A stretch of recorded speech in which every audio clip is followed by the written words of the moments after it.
तो हम लोगों का नेक्स्ट टॉपिक क्या है, that is Mendeleev's periodic table. अब होता क्या है कि जब न्यूलैंड जो थे स्टूडेंट्स अपने लॉ ऑफ ऑक्टेव पे वर्क कर रहे थे, तो इन्हीं के पैरेलल में मेंडलीव भी अपनी पीरियोडिक टेबल पे वर्क कर रहे थे। तो न्यूलैंड ने अपने लॉ ऑफ ऑक्टेव को जब दे दिया, तो उसके 2 से 3 साल बाद मेंडलीव ने अपनी पीरियोडिक टेबल को इंट्रोड्यूस किया। और इन्होंने क्या किया था, इन्होंने उस टाइम पे जितने भी एलिमेंट्स प्रेजेंट थे, सारे के सारे एलिमेंट्स को अपनी पीरियोडिक टेबल में क्लासीफाई कर दिया। तो उस टाइम पे 63 एलिमेंट्स प्रेजेंट थे और मेंडलीव ने सारे के सारे एलिमेंट्स को अपनी पीरियोडिक टेबल में क्लासीफाई किया। और प्रिंसिपल में क्या कहा कि when we arrange elements in the order of increasing atomic mass, the physical and chemical properties of element are repeated after a regular interval of time. कि जब भी हम लोग जो है एलिमेंट्स को उनके increasing order of atomic mass के बेसिस पे अरेंज करेंगे, तो जो भी हमारे एलिमेंट की फिजिकल और केमिकल प्रॉपर्टी होगी वो एक रेगुलर इंटरवल ऑफ टाइम के बाद क्या करने लगेगी स्टूडेंट, रिपीट करने लगेगी। मतलब यहाँ पे भी पीरियोडिसिटी का ही कॉन्सेप्ट था कि जो भी हमारे एलिमेंट की फिजिकल और केमिकल प्रॉपर्टी होगी वो हमारे एटॉमिक मास के साथ क्या रखेगी, पीरियोडिक फंक्शन को शो करेगी।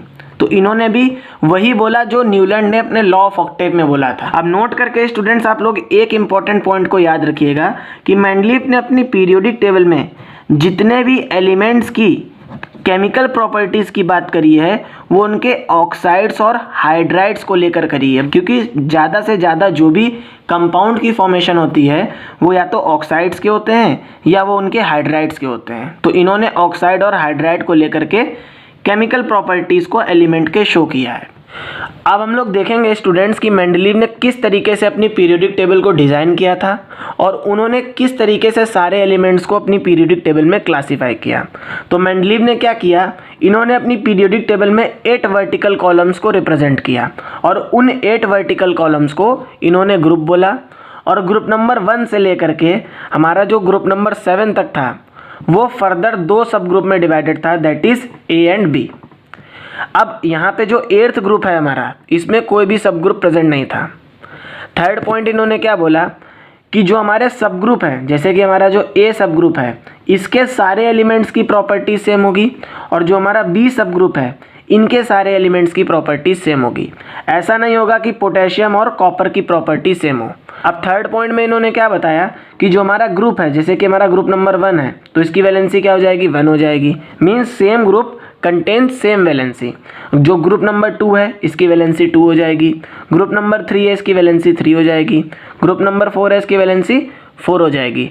और जैसे ही हम लोग ग्रुप नंबर 5 पे आएंगे स्टूडेंट्स, तो हमारी क्या हो जाएगी, 8 - 5 दैट इज 3, 8 - 6 दैट इज 2, इसकी वैलेंसी कितनी हो जाएगी, 2 हो जाएगी।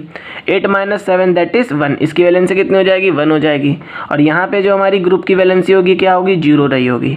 ठीक है, इनकी जो पीरियोडिक टेबल थी स्टूडेंट्स, इसमें इन्होंने जो वर्टिकल कॉलम्स थे इनको तो ग्रुप बोल दिया और जो हॉरिजॉन्टल कॉलम्स हैं, यहाँ पे इनकी पीरियोडिक टेबल में 7 हॉरिजॉन्टल कॉलम्स हैं, इसको इन्होंने क्या बोला, पीरियड्स बोला। और हम लोग देख सकते हैं कि पीरियड नंबर 4 से लेकर के पीरियड नंबर 6 तक की जो हमारे पीरियड हैं वो फर्दर डिवाइडेड हैं फर्स्ट सीरीज़ और सेकेंड सीरीज़ में। अब मेंडलीव ने लास्ट पॉइंट में क्या कहा कि जब भी हम लोग जो है पीरियोडिक टेबल में लेफ्ट से राइट की तरफ मूव करेंगे तो जो हमारा मेटेलिक कैरेक्टर होगा वो क्या करने लगेगा, डिक्रीज करने लगेगा। अब यहीं पे आप लोग देख सकते हैं स्टूडेंट्स कि 1 से लेकर 3 तक की ये सभी हमारे क्या कहलाते हैं, मेटल्स कहलाते हैं। और 5 से लेके 8 तक की ये सारे हमारे क्या कहलाते हैं, नॉन मेटल्स कहलाते हैं। तो यहाँ पे आप लोगों को समझ में आ गया कि जो मेंडलीव की पीरियोडिक टेबल थी कुछ इस तरीके से थी। इन्होंने क्या किया था, इन्होंने कुछ गैप्स भी छोड़े थे अपनी पीरियोडिक टेबल में। इन सभी चीज़ों के बारे में हम लोग अभी डिस्कस करेंगे। तो मेंडलीव की जो पीरियोडिक टेबल थी ये बहुत ज़्यादा सक्सेसफुल रही और इनकी जो पीरियोडिक टेबल थी इसकी बहुत सारे क्या थे, एडवांटेज थे और अचीवमेंट्स थे। तो अब हम लोग उनको देखते हैं। तो हम लोगों का नेक्स्ट टॉपिक क्या है, that is merits of Mendeleev's periodic table. तो यहाँ पर हम लोग जो है मेंडलीव्स की पीरियोडिक टेबल के मेरिट्स को डिस्कस करेंगे स्टूडेंट्स। तो सबसे पहला इनका एडवांटेज क्या था कि मेंडलीव ने जब एलिमेंट्स को increasing order of atomic mass के बेसिस पे अरेंज किया तो मेंडलीव ने क्या देखा कि सपोज कर लीजिए स्टूडेंट्स, हमारा एक एलिमेंट है जिसका एटॉमिक नंबर 10 है और एक एलिमेंट है जिसका एटॉमिक नंबर 15 है। तो इन दोनों के मास के बीच में क्या है, ह्यूज डिफरेंस है। तो इन्होंने ये प्रेडिक्ट कर लिया कि फ्यूचर में कोई ना कोई एक ऐसा एलिमेंट ज़रूर होगा जिसका जो मास है वो 10 और 15 के बीच में होगा, जिसकी वजह से इन्होंने न्यू एलिमेंट्स के लिए अपनी पीरियोडिक टेबल में पहले से ही गैप्स छोड़ दिए।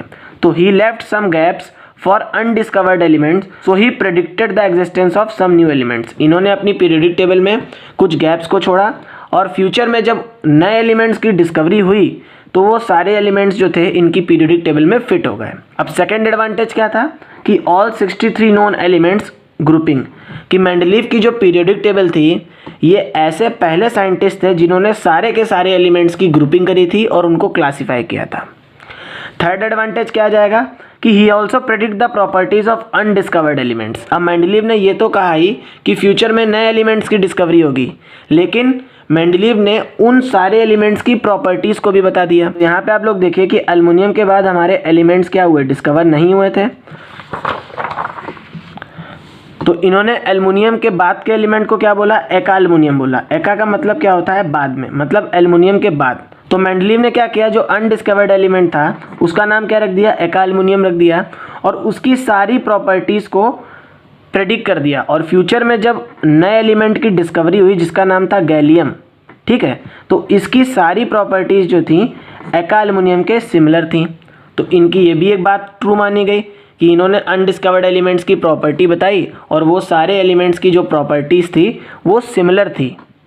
इसी तरीके से क्या हुआ स्टूडेंट्स कि इन्होंने सिलिकॉन के बाद एक एलिमेंट के लिए क्या कर दिया, गैप छोड़ा था जिसको इन्होंने एका सिलिकॉन बोला था। और फ्यूचर में जब वो एलिमेंट की डिस्कवरी हुई दैट इज़ जर्मेनियम, तो उसकी सारी जो प्रॉपर्टीज़ थी वो इनकी प्रेडिक्टेड प्रॉपर्टीज़ के क्या हुई, सिमिलर हुई।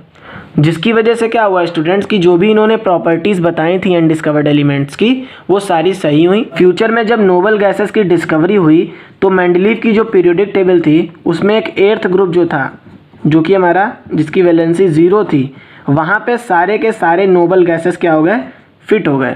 तो ये सारे के सारे जो थे इनके एडवांटेजेस थे इनकी पीरियोडिक टेबल के। अब हुआ क्या स्टूडेंट्स की जो मेंडलीव थे इनकी भी जो पीरियोडिक टेबल थी वो पूरी तरीके से सक्सेसफुल नहीं रही और इसमें भी बहुत सारे लिमिटेशंस पाए गए।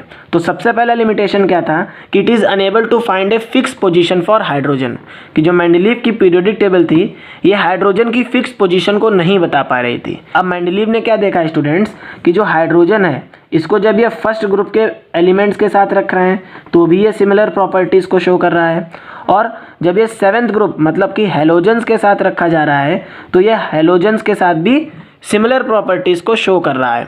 तो मेंडलीव जो थे स्टूडेंट्स ये हाइड्रोजन की पोजीशन को नहीं बता पाए थे। अब जो सेकंड डिसएडवांटेज था स्टूडेंट्स वो क्या था कि मेंडलीव ने अपनी पीरियोडिक टेबल जब बनाई थी तो इन्होंने क्या कहा था कि ये जो है एलिमेंट्स को उनके increasing order of atomic mass के बेसिस पे अरेंज करेंगे। मीन्स जिसका एटॉमिक मास कम होगा वो पहले होगा और जिसका एटॉमिक मास ज़्यादा होगा वो बाद में होगा। लेकिन अपनी पीरियोडिक टेबल को सूटेबल बनाने के लिए इन्होंने क्या किया, जिसका एटॉमिक मास ज़्यादा था उसको पहले पुट कर दिया और जिसका एटॉमिक मास कम था उसको बाद में पुट कर दिया। सपोज कर लीजिए कोबाल्ट, तो कोबाल्ट का जो एटॉमिक मास था वो निकल से ज़्यादा था, लेकिन इन्होंने जो है उसको पहले पीरियोडिक टेबल में पुट कर दिया और इसके लिए इन्होंने एक्सप्लेन भी नहीं किया इसको कि आखिर इन्होंने ऐसा क्यों किया है। जिसकी वजह से क्या हुआ स्टूडेंट्स कि ये जो था इनकी पीरियोडिक टेबल का एक मेजर ड्रॉबैक बन गया। तो wrong order of atomic masses of some elements was not explained. Students जब इन्होंने एलिमेंट्स को जो है उनके wrong order of atomic mass के बेसिस पे अरेंज करके अपनी पीरियोडिक टेबल को सूटेबल बनाया तो उसको क्या बोला गया, एनॉमलस पेयर बोला गया। तो इनकी जो पीरियोडिक टेबल थी उसमें 3 से 4 एनॉमलस पेयर प्रेजेंट थे। अब थर्ड मेजर ड्रॉबैक क्या था स्टूडेंट्स कि जो मेंडलीव थे इन्होंने अपनी पीरियोडिक टेबल में जो था डिसिमिलर एलिमेंट्स की ग्रुपिंग कर दी थी। जैसे कि सोडियम, पोटेशियम, लिथियम जो था इसकी प्रॉपर्टीज़ कोबाल्ट, सिल्वर और गोल्ड के साथ नहीं मैच कर रही थी, लेकिन इन्होंने उसको सब ग्रुप बना के क्या कर दिया था, एक ही साथ पुट कर दिया था। तो ये भी इनका एक ड्रॉबैक था। नेक्स्ट पॉइंट क्या है स्टूडेंट्स, मेंडलीव ने क्या किया कि जो हमारे सिमिलर एलिमेंट्स थे जिनकी प्रॉपर्टीज सेम थी उनको बहुत दूर रख दिया। तो सिमिलर एलिमेंट्स वर सेपरेटेड, जैसे कि सिल्वर और प्लेटिनम। और इनका जो मेजर ड्रॉबैक था that is position of isotopes. अब सबसे पहले हम लोग समझ लेते हैं कि आइसोटोप्स क्या होते हैं।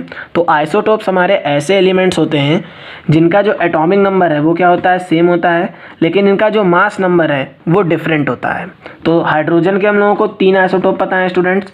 तो हाइड्रोजन का फर्स्ट आइसोटोप जिसका मास 1 होता है, सेकेंड आइसोटोप जिसका एटॉमिक मास 2 होता है, और जो थर्ड आइसोटोप होता है उसका एटॉमिक मास 3 होता है, लेकिन इनका जो एटॉमिक नंबर होता है वो सभी का 1 होता है। इसी तरीके से ऑक्सीजन के 2 आइसोटोप होते हैं, O8-16 और O8-18। तो एक का एटॉमिक मास 16 होता है और एक का एटॉमिक मास 18 होता है। अब मेंडलीव ने स्टूडेंट्स अपनी पीरियोडिक टेबल में क्या बोला था कि हम लोग जो है एलिमेंट्स को उनके increasing order of atomic mass के बेसिस पे अरेंज करेंगे। तो हाइड्रोजन के स्टूडेंट्स 3 आइसोटोप हैं, तो मेंडलीव को क्या करना था कि हाइड्रोजन को यहाँ भी रखना था और यहाँ भी रखना था, जो कि सूटेबल नहीं था। इसी तरीके से ऑक्सीजन का एटॉमिक मास कितना है, 16 है और 18 है, तो एक ऑक्सीजन यहाँ पे होना चाहिए था और एक ऑक्सीजन कहीं और आगे होना चाहिए था।